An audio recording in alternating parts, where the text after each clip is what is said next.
Bonjour à toutes, bonjour à tous et bienvenue à notre Histoire en tête, l'émission de la Société historique de Montréal.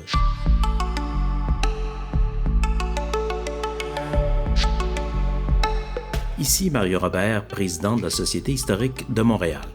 Aujourd'hui, nous recevons la professeure Renée Joyal qui vient nous parler de son livre L'Appel de l'Ouest, La Vérendrye, Louis Riel et leurs intrépides compagnons, publié tout récemment aux éditions du Septentrion. Elle est interviewée par notre collègue, l'historien Martin Lavallée. Bonne émission! Bonjour à tous et à toutes. Ici Martin Lavallée au micro de l'émission Notre Histoire en tête, une émission présentée par la Société historique de Montréal et qui est diffusée sur les ondes de Radio Ville-Marie. Il s'agit d'une première pour moi à la barre de cette émission et je suis très heureux de me joindre à l'équipe de la Société historique de Montréal pour, au cours des prochaines semaines, des prochains mois, présenter des gens qui, de différentes façons, mais principalement à partir du livre, contribuent à faire revivre notre passé et notre histoire à tous. Et j'ai le plaisir pour cette première animation de recevoir Mme Renée Joyal pour son intéressant ouvrage L'Appel de l'Ouest, La Vérendrye, Louis Riel et leurs intrépides compagnons, paru chez Septentrion dans la collection V. Alors, Mme Joyal, bonjour. Bonjour, M. Lavallée. Bienvenue à l'émission Notre Histoire en tête. Merci. Permettez que je vous présente un peu. Vous êtes juriste de formation, docteur en droit de l'Université de Paris-Sorbonne et vous avez enseigné pendant plus de 30 ans comme professeur du droit des personnes, de l'enfance et de la famille à l'Université de Montréal ainsi qu'à l'UQAM. Mais en parallèle de votre carrière en droit, vous vous êtes aussi intéressé à la littérature et à l'histoire. Et vous avez publié ces dernières années différents ouvrages, notamment sur Madame de Staël, sur George Sand et sur le théologien et réformateur Jean Hus. Et là, ce que vous nous proposez dans votre dernier livre, c'est une véritable fresque historique de l'Ouest canadien. Et je dois avouer que j'ai bien apprécié ma lecture. Ça se lit comme un roman, c'est bien vulgarisé et ça m'a fait penser aussi dans une version abrégée à l'histoire de la nation métisse du journaliste Auguste Trémaudan, un livre qui est paru il y a une centaine d'années environ. En ce que vous racontez, vous aussi, à votre manière, la formation progressive d'un peuple original dans la vallée de la Rivière-Rouge, qui est le peuple métis. Et ce, depuis les premières explorations du Tréfluvien Pierre Gauthier de Varennes, sieur de la Vérendrye, qui, on le sait, hein, lui, il cherchait la fameuse mer de l'Ouest. Là, on aura l'occasion d'en reparler plus tard, mais qui était une mer de l'Ouest qui était l'objet de rumeurs, de convoitises aussi à la cour de France. Et de ce point de départ-là, vous nous menez jusqu'à la révolte de Louis Riel et des Métis à la fin du 19e siècle. Donc, avant d'entrer dans le vif du sujet de votre ouvrage, moi, la question qui me taraude, Mme Joyal, en vertu de votre formation, de votre carrière, c'est d'où vient votre intérêt pour l'histoire et plus particulièrement, qu'est-ce qui vous a amené à vous intéresser à l'Ouest canadien et aux Métis? Mon intérêt pour l'histoire a toujours existé. Comme vous l'avez dit, j'ai été professeure dans le domaine du droit des personnes, de l'enfance et de la famille, mais je me suis beaucoup intéressée à l'histoire du droit de l'enfance et j'ai publié 2 livres sur la question. Mais quand j'ai pris ma retraite de l'université, je me suis beaucoup plongée dans l'histoire et dans l'histoire littéraire et dans l'histoire aussi en général. Et j'ai entrepris des recherches généalogiques sur ma famille maternelle, la famille Goulet. Oui. Et au cours de mes recherches, je me suis rendu compte que plusieurs de nos lointains cousins avaient répondu à l'appel de l'Ouest. Alors, j'ai approfondi ça et je me suis rendu compte, entre autres, que plusieurs Goulets avaient été des engagés de la Vérendrye. Oui. Alors, de là, c'est le point de départ de mon livre et ça m'a amené, évidemment, à parcourir, à reparcourir les expéditions de la Vérendrye et la formation du peuple métis et les luttes de Louis Riel pour l'affirmation de leurs droits et de leur identité. Oui. Et puis, votre ouvrage, ça, c'est important de le préciser, c'est vraiment un ouvrage qui est très accessible. Et puis, vous vous basez pas, vous n'avez pas déniché des nouvelles archives. Là. C'est vraiment un ouvrage où est-ce que vous vous basez sur l'historiographie existante, entre autres sur l'ouvrage de Maggie Siggins qui vous a beaucoup inspiré. Oui. Qu'est-ce que vous dites là, sur Louis Riel, Une vie de révolution? Oui. C'est un ouvrage que vous avez beaucoup aimé, ça, qui vous a beaucoup inspiré dans votre démarche? Oui, il y a des ouvrages très importants, évidemment, qui ont été écrits sur la Vérendrye, par exemple, par Antoine Champagne, et puis sur Louis Riel par Maggie Siggins. Mais moi, j'ai voulu finalement tirer les grandes lignes de ces histoires-là pour justement élaborer un ouvrage qui soit accessible à un public vaste, tout en étant un ouvrage documenté et structuré. Oui, qui est très bien structuré. Donc, écoutez, votre ouvrage commence avec justement les expéditions de la Vérandrie qui commencent au 18e siècle, vers 1731, si ma mémoire est bonne. Exactement. Et puis, la Vérandrie, ces voyages dans l'Ouest, sa recherche de la mer de l'Ouest, ça se fait dans un contexte où, il y a eu le traité d'Utrecht en 1713, où est-ce que la France a perdu des plumes un petit peu, notamment la baie d'Hudson. Oui. Ce qui laisse présager ce qui va arriver en 1763 lors de la cession de la Nouvelle-France. Mais donc, dans le contexte géopolitique, en étant une rivalité entre la France et l'Angleterre, c'est ça, quand la Vérandrie se lance à la poursuite de cette mer de l'Ouest? Oui, c'est exactement ça, parce que finalement, en vertu du traité d'Utrecht, l'Angleterre, finalement, peut mettre la main sur tout le pourtour de la baie d'Hudson, en même temps que sur l'Acadie, sur Terre-Neuve, sur les îles de Saint-Pierre et Miquelon, qui lui reviendront par contre par le traité de Paris. Mais déjà, avant même le traité d'Utrecht, les Anglais avaient pris pied sur la baie d'Hudson et dans le pourtour de la baie d'Hudson. Mais ça s'est évidemment, après le traité d'Utrecht, tout ça, ça s'est cristallisé et là, ils ont développé des forts en partant de la baie d'Hudson et en s'en allant vers l'ouest.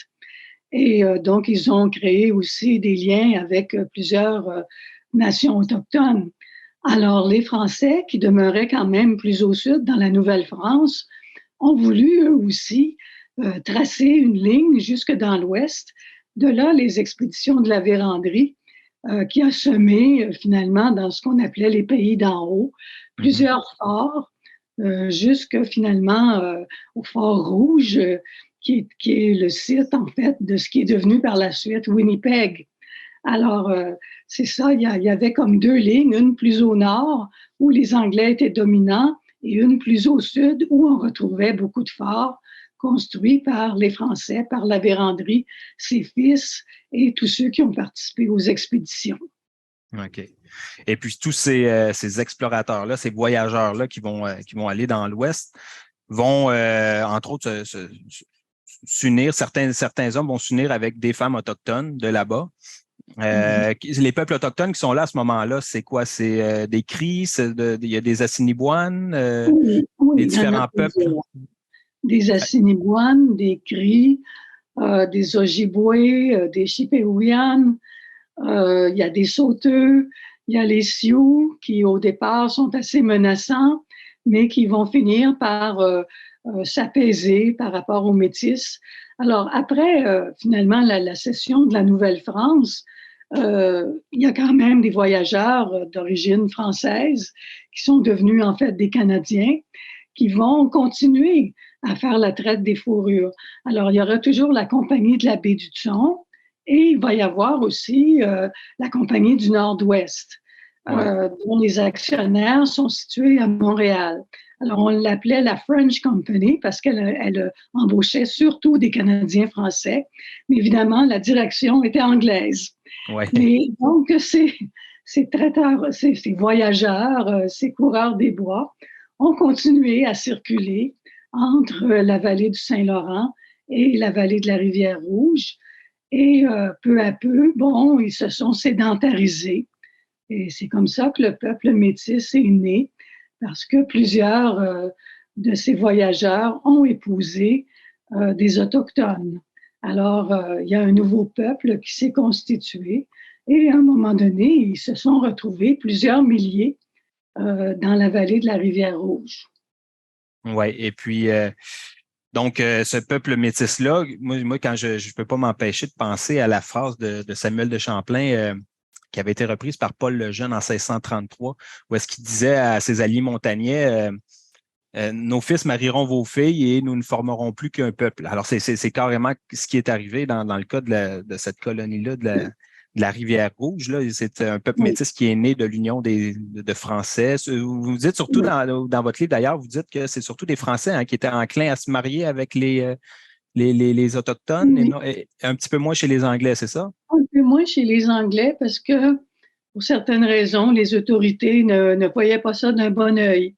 Mais pour les Français, bon, on n'avait aucune objection à ce que les descendants français épousent des Autochtones. OK. Et puis, comme ça, que ce peuple-là est né. Et ce peuple métis-là de l'Ouest va développer à la longue un mode de vie particulier, original, qui est issu des deux mondes, justement, d'où ils proviennent. Pouvez-vous nous Oui. parler un petit peu de ce mode de vie-là? Entre autres, il y a une alimentation qui vient avec ça. Il y a un mode de vie assez libertaire, assez égalitaire aussi. Pouvez-vous Oui. nous élaborer là-dessus un petit peu? C'est sûr qu'au début, leur vie ressemble pas mal à celle de nos pionniers aussi de la Nouvelle-France. Alors, c'est sûr ils sont restés quand même, je dirais, à moitié nomades pendant un certain temps, mais ils avaient quand même un point d'attache dans la vallée de la Rivière-Rouge. Alors, ils ont commencé à construire des maisons en billes de bois, équarries à la hache. Et comme ils n'avaient pas de métal à l'époque, ils utilisaient des chevilles de bois. Et pour tout ce qui était penture, c'était finalement des lanières de cuir. Et donc, le sol était fait de petites planchettes de bois.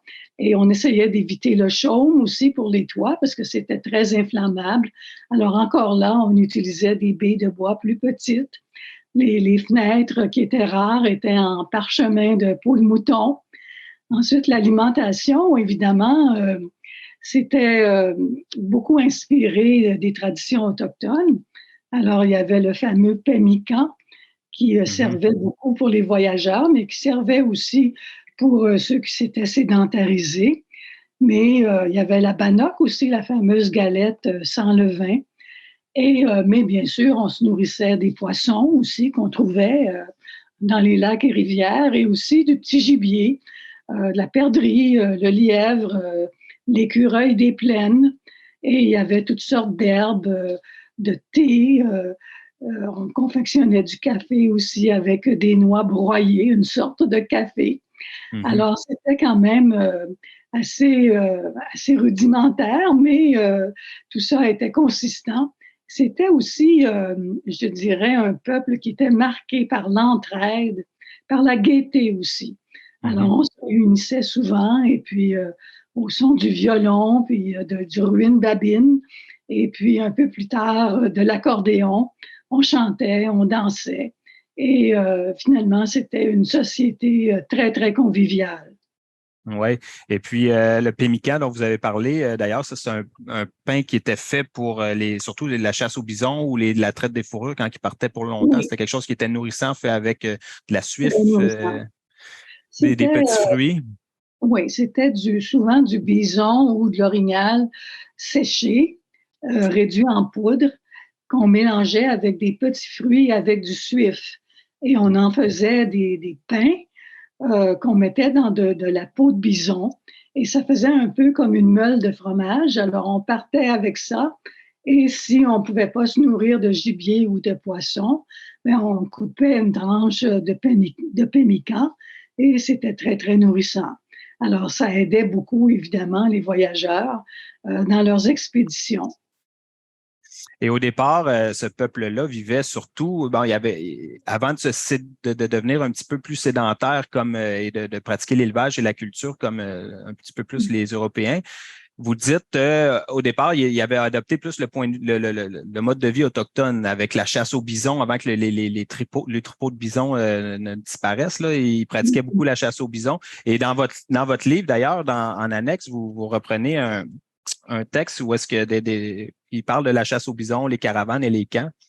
Oui. Et j'ai envie d'en citer un extrait. Au printemps, de longues caravanes composées parfois de plus d'une centaine de charrettes à bœufs transportant des familles entières se dirigent vers le Montana, le Wyoming ou le long du Missouri. Avant le départ, on a entendu la messe et reçu la bénédiction d'un prêtre. Nous marchions au pas des bœufs vers le soleil couchant, dans le grand air embaumé de la plaine sans fin, ne nous arrêtant que pour les repas du jour et pour le campement du soir, sous la tente, ou à la belle étoile si le temps promettait un beau lendemain. Alors ça a fait partie pendant les premières années là, de la formation de ce peuple-là. La chasse au bison, c'était quelque chose de vraiment identitaire, là, qui faisait partie de leurs mœurs. Là. Oui, absolument. Mais c'est sûr qu'il y a peut-être eu une surchasse du bison parce que, évidemment, les frontières étaient très poreuses à l'époque. Hein? Alors, il y avait à la fois les Métis, les Autochtones et des Autochtones américains aussi qui chassaient le bison. À un moment donné, c'est sûr que la ressource s'est épuisée. Et là, évidemment, ça a favorisé la sédentarisation. Il y avait aussi la traite du castor qui, au début, était une activité très lucrative, mais à un moment donné, ça s'est tari un peu aussi parce que, surtout en Europe, où on demandait beaucoup le castor pour faire les fameux tuyaux de castor, les chapeaux, on a commencé à utiliser de la peluche de soie pour faire ces chapeaux haute forme. Alors, la demande pour le castor a diminué. Alors, c'est à ce moment-là que les Métis se sont sédentarisés davantage, qui se sont livrés à toutes sortes d'activités. Ils étaient guides, ils étaient interprètes, ils étaient traiteurs, ils transportaient des marchandises, mais aussi, ils ont commencé à faire de l'agriculture, un peu d'élevage, et ils se sont installés sur le bord des cours d'eau. Ils ont reproduit un peu les mêmes traditions qu'en Nouvelle-France, c'est-à-dire qu'on s'installait, on prenait finalement une bande assez étroite sur le bord d'un cours d'eau, mais très longue sur l'arrière. Alors, avec le cours d'eau, il y avait des facilités pour se transporter, pour transporter des marchandises, pour pratiquer la pêche. Et en arrière, un peu l'agriculture. Et il y avait un peu de forêt en arrière qui fournissait le bois de chauffage, le bois de construction et tout ça. Alors, on avait reproduit un peu la même formule que sur les bords du Saint-Laurent et de ses affluents. Et ça, c'est un point qui va être important plus tard, cette tenure-là des terres qui était un petit peu comme le régime seigneurial, comme vous le dites, en Nouvelle-France, comparativement à la tenure anglo-saxonne. Il va y avoir des frictions qui vont émerger éventuellement entre les Métis et le gouvernement canadien. Oui, ça va causer beaucoup de frictions. Oui. C'est dans ce mode de vie-là, ce nouveau peuple-là métis qu'émerge Louis Riel en 1844. Il naît, je pense, à Saint-Vital, la paroisse de Saint-Vital. Et puis, qu'est-ce qui va caractériser? On va commencer par voir un petit peu sa formation, sa vie de jeunesse. Et puis, petit à petit, ce personnage-là va s'imposer comme chef des Métis dans un contexte où ils doivent un peu défendre leur identité et leur terre, comme on l'a dit. Donc, pouvez-vous nous parler un petit peu comment sa vie, dans quel milieu il émerge? Il y a déjà des parents qui se sont qui étaient son père était, entre autres, impliqué là, dans la résistance métisse. Parlez-nous de lui un petit peu, s'il vous plaît, à partir de sa formation. Oui. En fait, son père, Jean-Louis Riel, avait vécu plusieurs années au Québec, en fait, au Bas-Canada dans le temps, à Saint-Hilaire, entre autres, où il était rentré chez les Oblats. Il avait fréquenté aussi les milieux nationalistes et il avait appris aussi à carder la laine. Bon, finalement, il était revenu dans l'Ouest et il avait construit un moulin à farine. Bon, et c'était à côté de la terre des Lagimaudières. Et il a bien vite remarqué leur fille, Julie, avec qui il s'est lié. Et au début, elle ne voulait pas épouser Jean-Louis Riel parce qu'elle avait fait le projet de devenir religieuse. Mais finalement, il a su la convaincre. Alors, on peut dire qu'elle avait aussi, elle avait fréquenté l'école. Donc, on peut dire que Louis Riel est né dans un milieu où il y avait quand même une instruction de base et un milieu très religieux.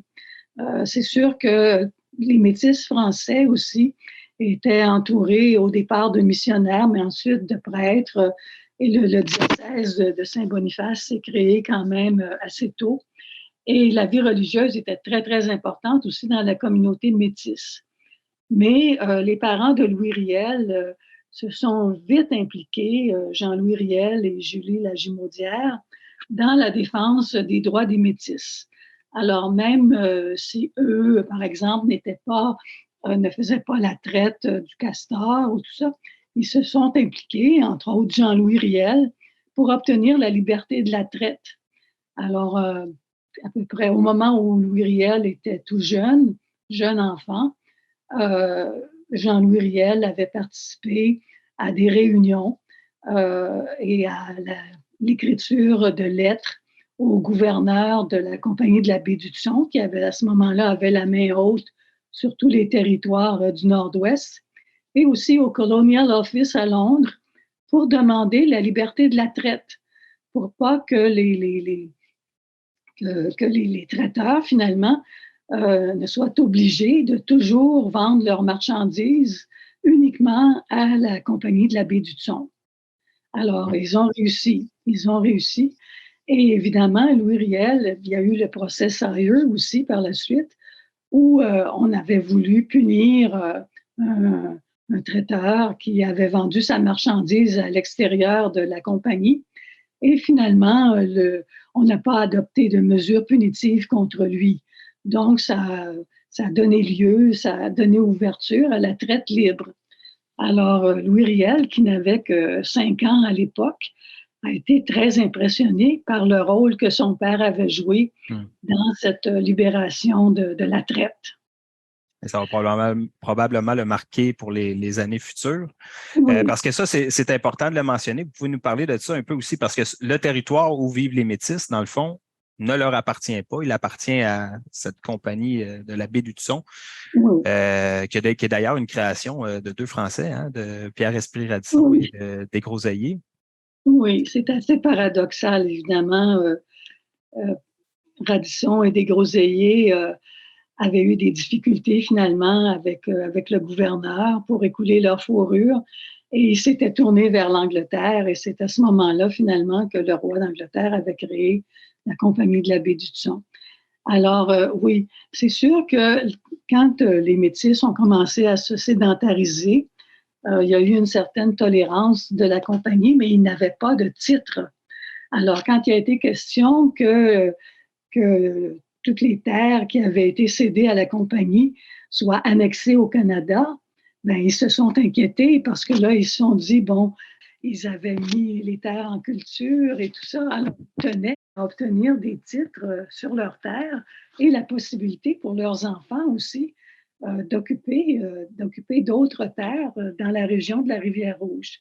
Alors, c'est comme ça que les premiers rassemblements se sont faits.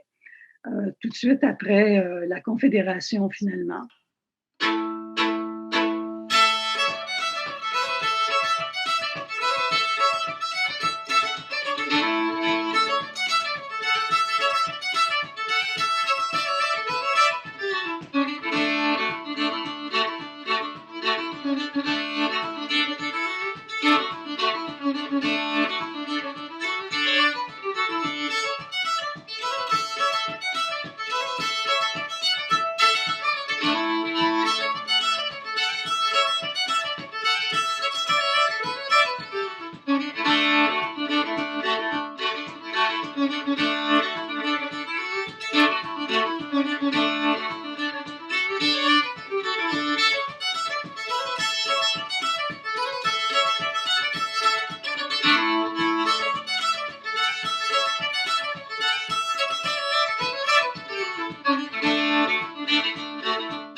Alors, évidemment, la Compagnie de la baie du Thon s'était fait céder tout le territoire du Nord-Ouest par les autorités britanniques.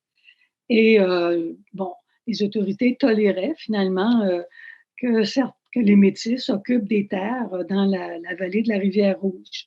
Il y a eu Lord Selkirk aussi qui, entre 1810 et 1820, est devenu un peu, a pris un peu la majorité exercer des droits majoritaires sur la compagnie de la baie du Thon.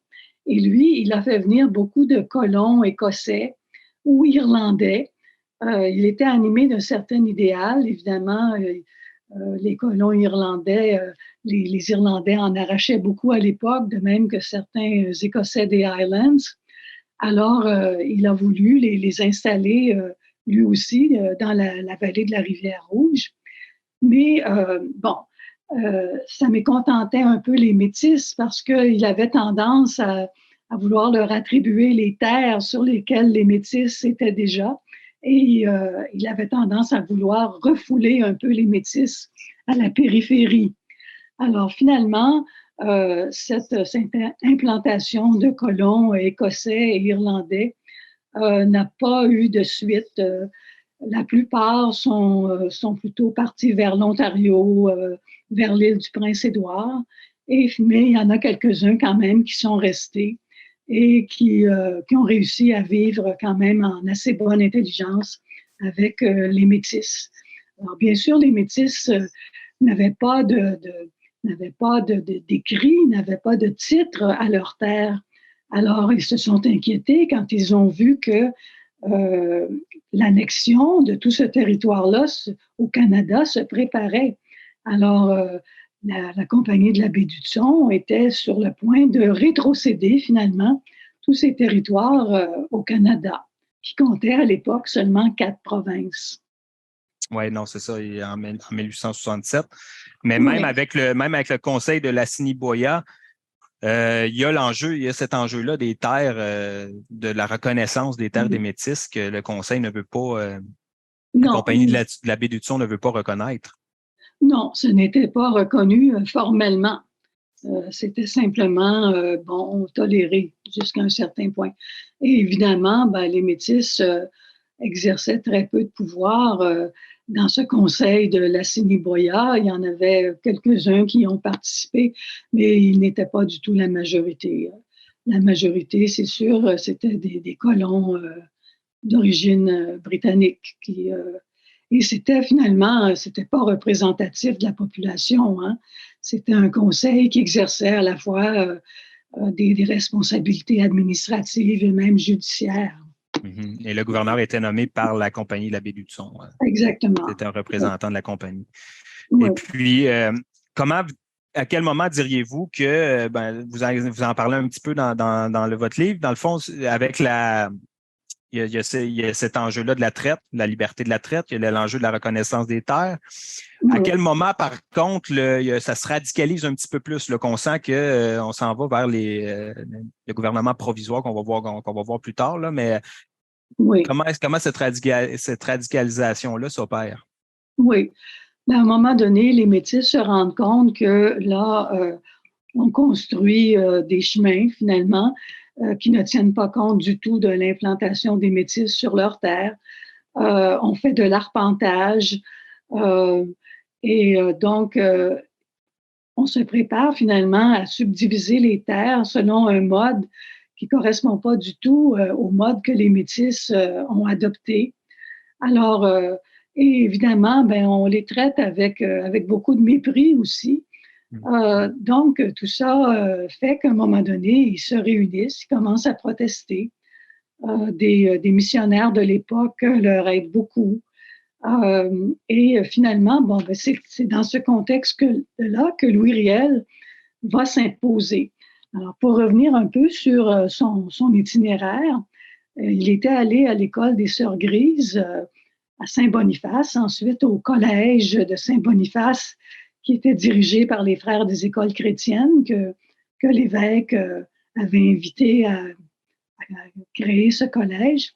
Mais à un moment donné, il y a une veuve très riche de Montréal, Madame Sophie Masson, qui avait envoyé à Monseigneur Taché une somme pour faire instruire de jeunes métis. Et comme Louis Riel réussissait très bien en classe, que c'était un bon élève, studieux, il a fait partie d'un groupe de 3 élèves qui ont été envoyés à Montréal pour faire des études classiques.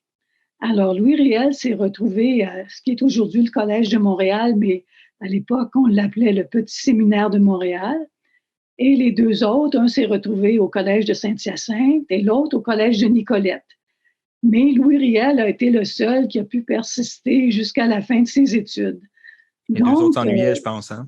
Les autres, il y en a un qui avait des difficultés avec ses bronches. L'autre s'ennuyait trop de sa famille. Il faut dire que Louis Riel avait un peu de famille à Montréal. Hein? C'est-à-dire, pas à Montréal, oui, il avait un oncle et une tante qui vivaient tout près de Montréal. Il y avait son grand-père aussi qui vivait dans les environs. Alors, il pouvait passer l'été, donc, dans sa famille, aussi chez Madame Masson, il s'était lié d'amitié avec les fils de Madame Masson. Alors, quand il est revenu dans la vallée de la Rivière-Rouge, après certaines pérégrinations aux États-Unis, entre autres à Chicago, bien évidemment, sa personnalité s'est imposée.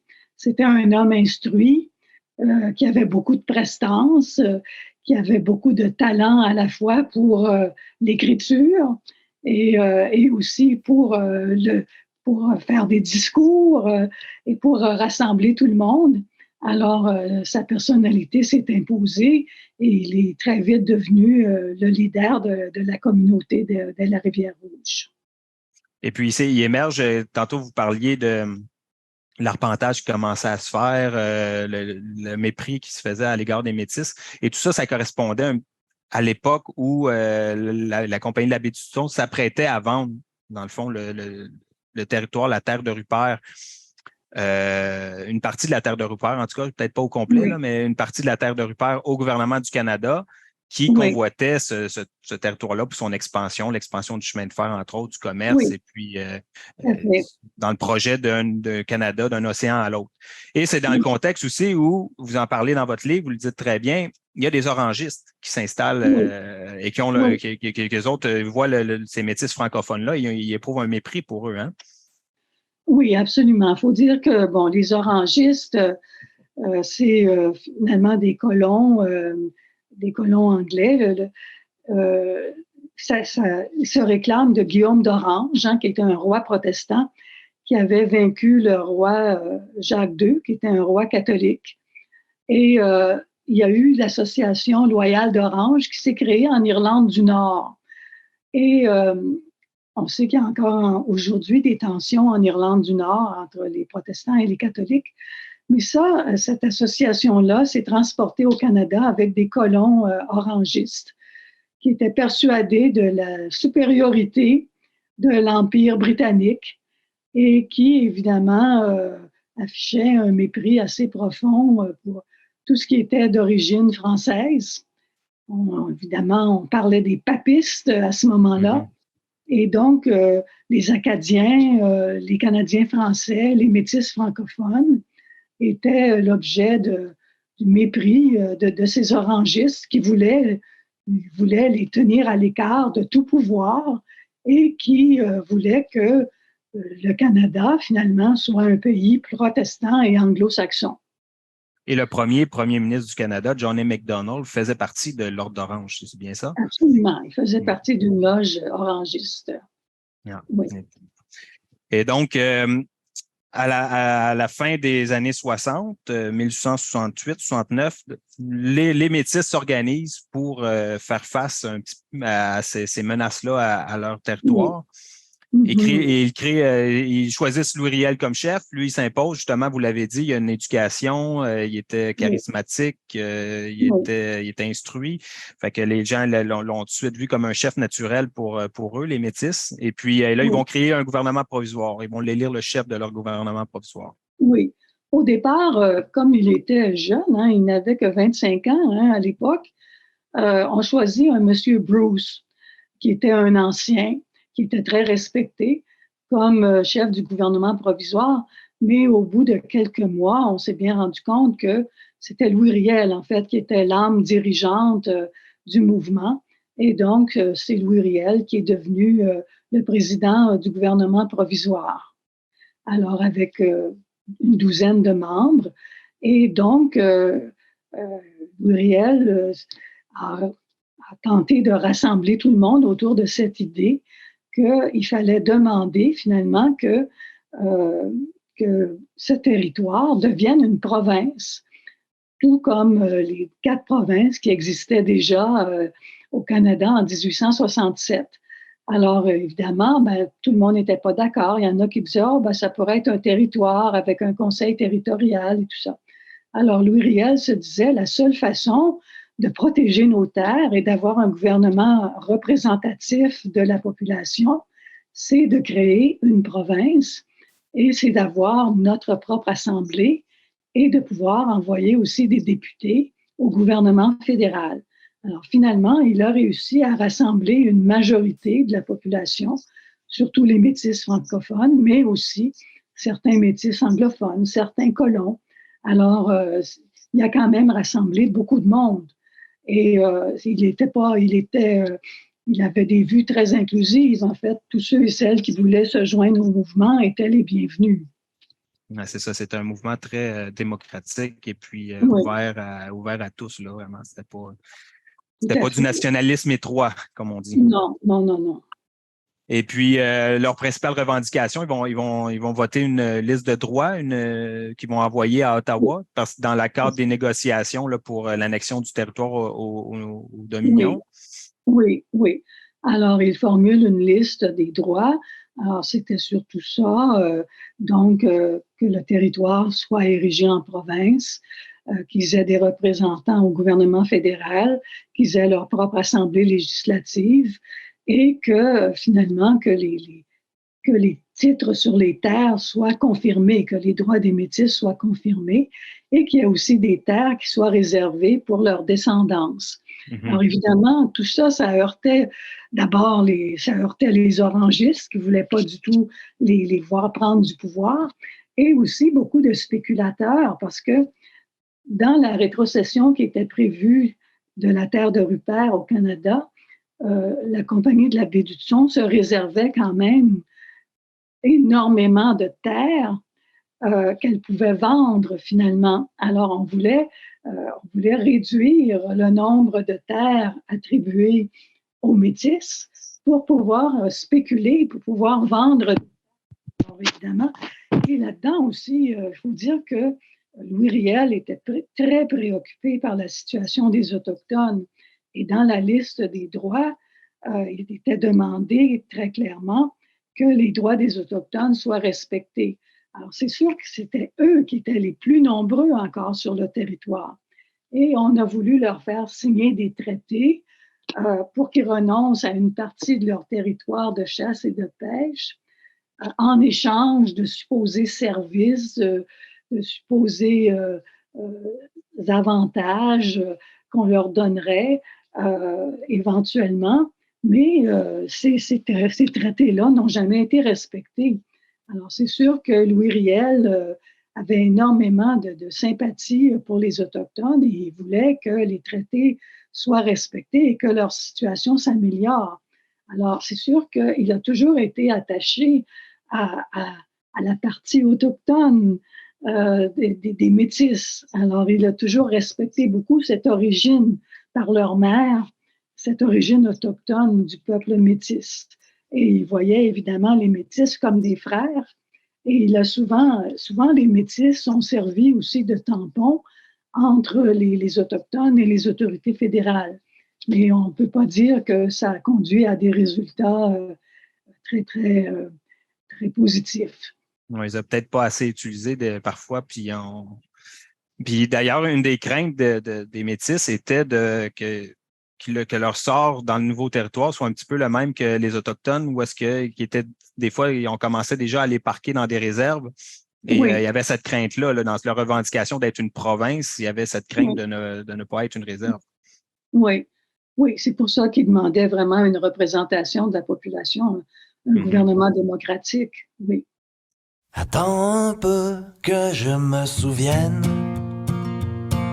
oh quelle vie d'aventure fut la mienne. À 95 ans bientôt,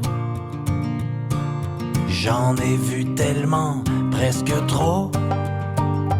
Avec mon beau Jean-Baptiste, toute une vie sur les pistes. Où tu vas, j'irai. Où tu vas, j'irai.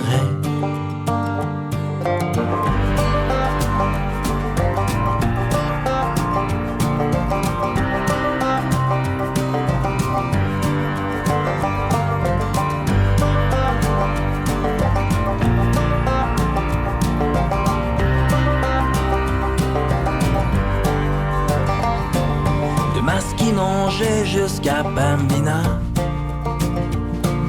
dans nos sillages impossibles trépas, jusque dans les pays d'en haut.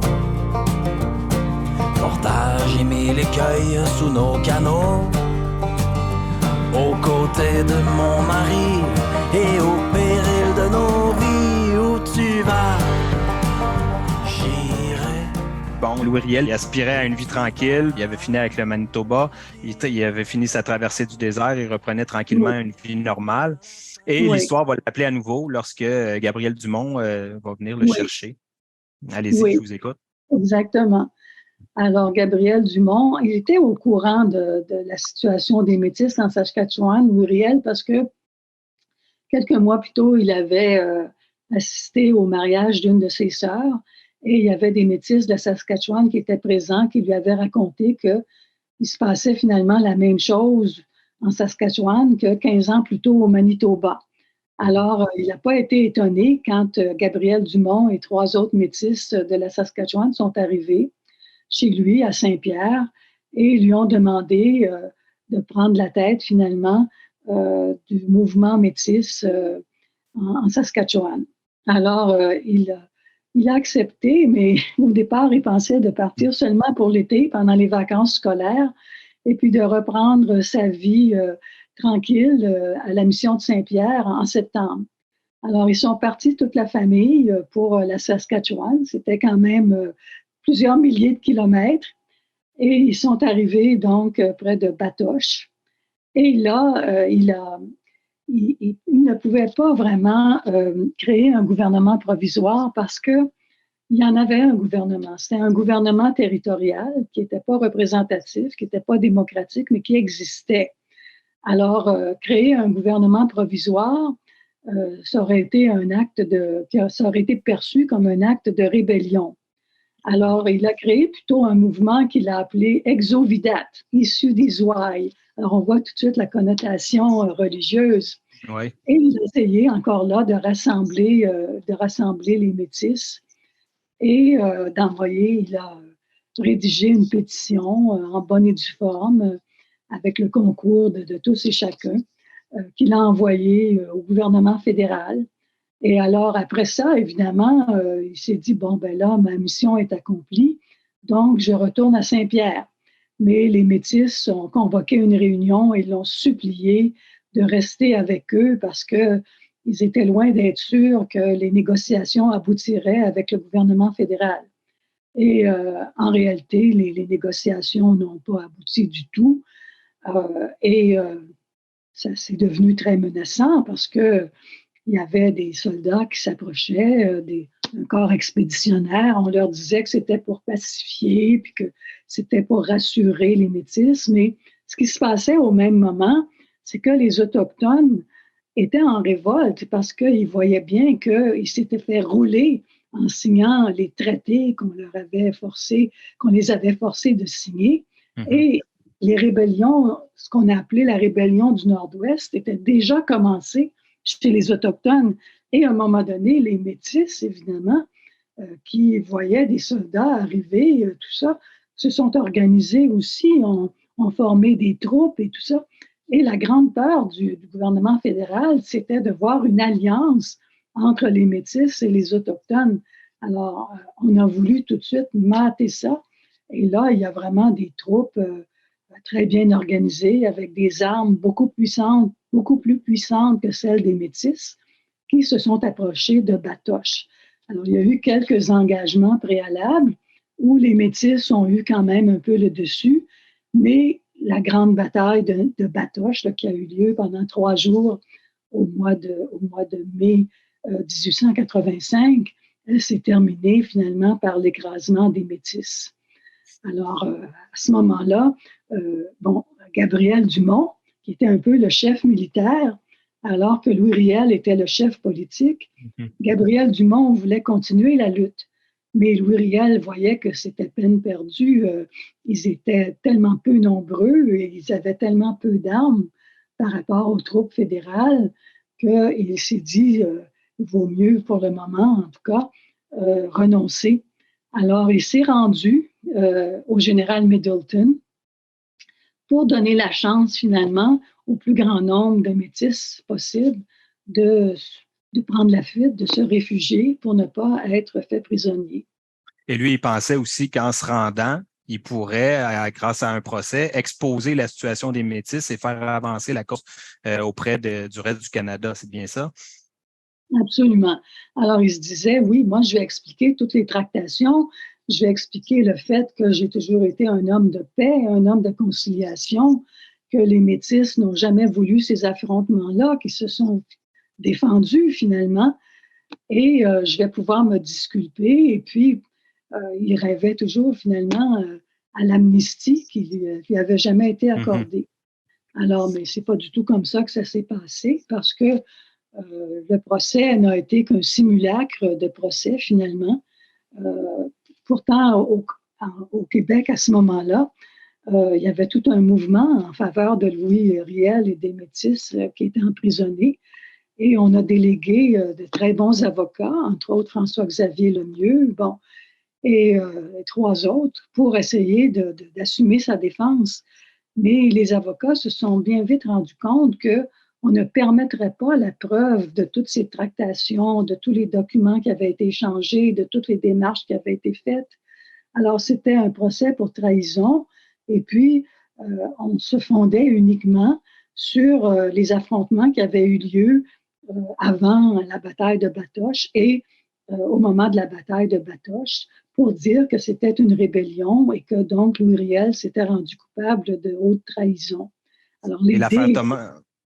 Oui, et l'affaire, elle était toujours là en arrière-fond, l'affaire Thomas Scott. C'est ça. On voulait toujours se venger de Louis Riel et lui faire payer finalement ce qu'on appelait le meurtre de Thomas Scott, qui avait été une exécution à la suite d'un procès finalement. Et les orangistes voulaient vengeance encore pour cette affaire-là. Et comme vous l'avez dit, il y avait au Québec, il y avait Honoré Mercier, il y avait Wilfrid Laurier chez les libéraux fédéraux qui étaient en faveur de Louis Riel. Et malgré ça, John A. Macdonald ne voulait pas rien savoir. Il avait dit sa célèbre phrase « Tous les chiens auront beau aboyer au Québec, Louis Riel sera quand même pendu ». Oui. Alors, ces avocats ont essayé de le sauver en plaidant la maladie mentale, mais finalement, ils n'ont pas réussi à en faire la preuve. Et, lui-même, quand il intervenait, montrait bien qu'il était tout à fait sain d'esprit. Et il a dit lui-même qu'il était content qu'on n'ait pas prouvé sa maladie mentale. Parce que c'est sûr que s'il avait été trouvé malade mental, on l'aurait envoyé finalement dans un asile et puis au bout de quelques années, on aurait peut-être pu demander sa libération. Mais lui, il ne voulait pas ça du tout. L'histoire ne serait pas la même aujourd'hui. Ouais. Non, il voulait exposer l'histoire des Métis et montrer à quel point finalement ces démarches avaient toutes été faites de bonne foi et toujours dans un esprit de paix et de conciliation. Mais au moment, il y a eu évidemment, après sa condamnation à mort, beaucoup de protestations, des demandes de commutation de peine, tout ça. Mais comme vous dites, ça n'a jamais marché. John A. Macdonald n'a rien voulu savoir. Alors, il a été pendu finalement le 16 novembre 1885.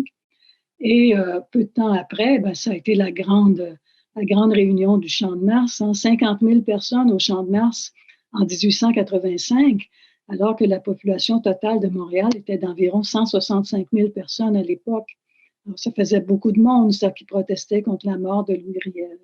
Ah oui. Alors, c'est sûr que c'est toujours demeuré un héros. Et je pense qu'aujourd'hui, encore, son souvenir est très, très vivant. Oui, dans votre épilogue, d'ailleurs, vous revenez un petit peu sur le souvenir de Louis Riel, sur les traces qui restent de lui ici au Québec ou ailleurs au Canada. Oui. Et vous faites aussi, ça c'est la juriste en vous, ça, probablement, qui parle, et puis vous faites les enjeux actuels des Métis, hein, leur place, leur reconnaissance et leurs droits dans la Confédération canadienne. Oui. Et puis, quels sont les enjeux qui les regardent encore aujourd'hui, les Métis? Oui. Oui, en fait, c'est qu'ils ont, je pense que pendant plusieurs années, ils ont été un peu rejetés, un peu méprisés, mais ils se sont à un moment donné des associations. Par exemple, l'Union nationale métisse Saint-Joseph, qui a été créée dans la foulée d'une union que Louis Riel avait fondée en Saskatchewan. Et plusieurs associations métisses aussi en Ontario, au Manitoba, etc., en Saskatchewan. Et ils ont commencé à réclamer des droits pour les communautés métisses. Il faut dire qu'il faut distinguer entre les métis qui appartiennent vraiment à une communauté, qui font partie du peuple métis et qui, finalement, dans la loi constitutionnelle de 1982, ont obtenu quand même la reconnaissance de leurs droits ancestraux. Alors ça leur a donné finalement l'occasion de réclamer une certaine autonomie gouvernementale, un certain pouvoir sur leurs services sociaux, se donner des représentants, avoir accès à des programmes d'aide, de soutien. Alors, je pense que la situation des Métis s'est améliorée. Ils sont quand même plus que 600 000 au Canada. Mm-hmm. Et évidemment, il y en a qui appartiennent à des communautés métisses bien précises. Il y en a d'autres qui sont des métis, si vous voulez, anciens, par exemple, qui sont des descendants d'union entre Français et Autochtones, mais sans appartenir à une communauté comme telle. Alors, ces métis, ils sont protégés par l'Acte de l'Amérique du Nord britannique, l'article 92, mais ils n'ont pas les mêmes droits que ceux qui font vraiment partie d'une communauté avec ses caractéristiques propres. Alors, mais quand même, on peut dire que les Métis ont beaucoup progressé dans la reconnaissance de leur identité et dans l'attribution de certains droits. Mm-hmm. Alors, dans le fond, Madame Joyal, votre ouvrage est le récit d'une histoire tragique, hein, celle de Louis Riel, celle du peuple métis aussi, dont il s'est fait le porte-parole. Un peuple qui avait une culture originale, qui vivait de façon libre et égalitaire, et puis qui, par contre, était peut-être un frein pour certains projets économiques importants, les projets idéologiques aussi d'une Amérique, d'un Canada anglo-saxon et protestant. Tout à fait.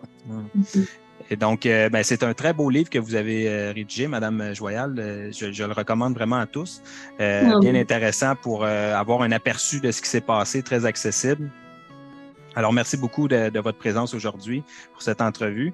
Et c'est ce qui clôt aujourd'hui l'émission Notre Histoire en tête. Et donc, je rappelle le titre de votre livre, c'est L'Appel à l'Ouest, la Vérandrie, Louis Riel et leurs intrépides compagnons, qui est publié chez Septentrion. Donc, merci beaucoup, Madame Joyal, et puis au revoir à tous et à une prochaine.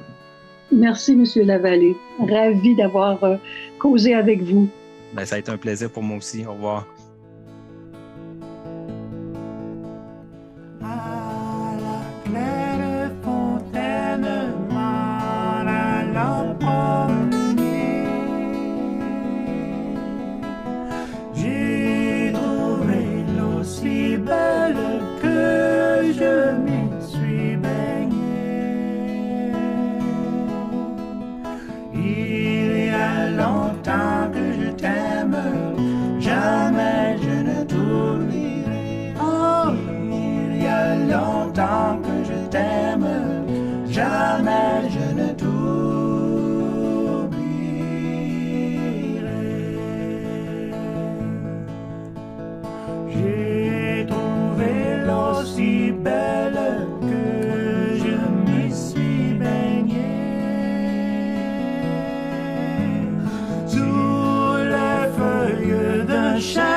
Nous en sommes maintenant à la fin de cette émission.